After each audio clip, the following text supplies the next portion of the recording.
कस्बा भुसावर के प्राचीन कोठी वाले हनुमान जी महाराज मंदिर में प्रतिवर्ष की भांति इस वर्ष भी रामनवमी पर्व को लेकर श्रद्धालुओं में खासा उत्साह देखने को मिल रहा है।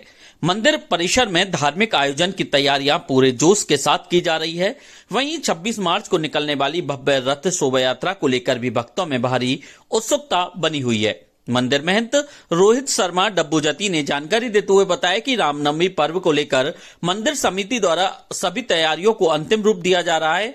शोभा यात्रा को आकर्षक एवं भव्य बनाने के लिए विशेष व्यवस्थाएं की जा रही हैं, जिसमें सुसज्जित रथ, भजन कीर्तन मंडलियां तथा विभिन्न धार्मिक झांकियां शामिल होंगी। उन्होंने बताया कि हर वर्ष की तरह इस बार भी बड़ी संख्या में श्रद्धालु शोभा यात्रा में भाग लेंगे। इसी क्रम में अधिक से अधिक लोगों की भागीदारी सुनिश्चित करने के उद्देश्य को लेकर रविवार को भुसावर के मुख्य बाजार में पीले चावल वितरित कर नागरिकों को सादर आमंत्रित किया गया। यह परंपरा लंबे समय से चली आ रही है, जिसके तहत भुसावर में रामनवमी पर प्राचीन कोठी वाले हनुमान जी महाराज मंदिर से रथ यात्रा निकलती है।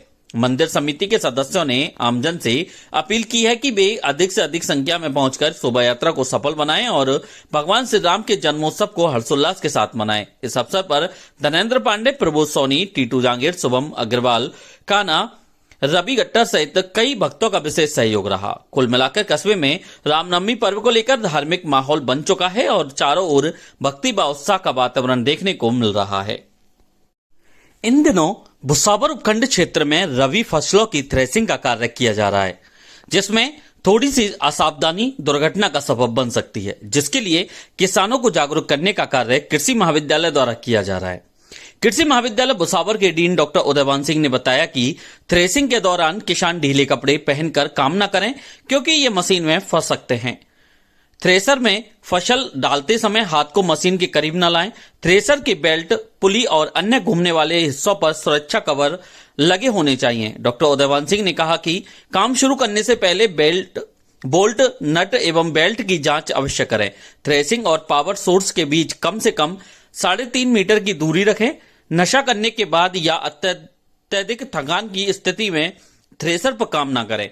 मशीन चलते समय उसे साफ ना करें। बच्चों को चलती थ्रेसर से अलग रखना चाहिए। मशीन के जाम या खराबी आने पर पहले उसे बंद करें, फिर ठीक करें।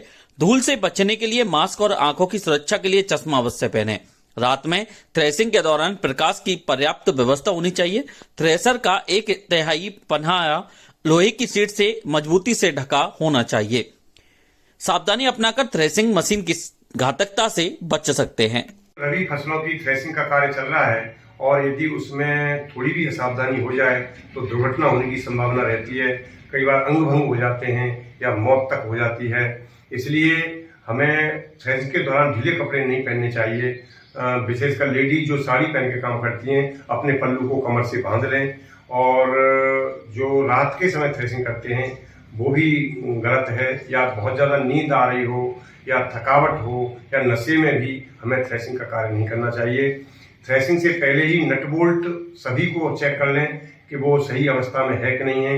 विशेषकर चलती हुई थ्रेसिंग मशीन में कोई यदि डिफेक्ट आ गया है तो उसको पहले बंद करें और फिर ठीक करें, क्योंकि उसमें जाम वगैरह हो जाता है। और उसमें जो कूला दिए जाते हैं वो बहुत ज़्यादा नहीं दें, जो उसकी कैपेसिटी है उसी के हिसाब से दें। जोर लगाने से कई बार हाथ चला जाता है। और जो थ्रेसिंग का पनाला है वो भी कम से कम बंद थड़ ढका हुआ होना चाहिए।